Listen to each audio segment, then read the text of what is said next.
Mobility is more than just transportation. It's the story of access.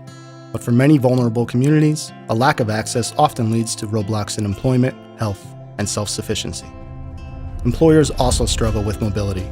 The cost to recruit and retain a workforce without reliable transportation access amounts to thousands of dollars wasted per position per year. For the first time, technology companies, employers, and local government sat down at the table with impacted residents to design corporate-funded mobility pilots that can sustainably complement a city's infrastructure and strengthen the regional workforce.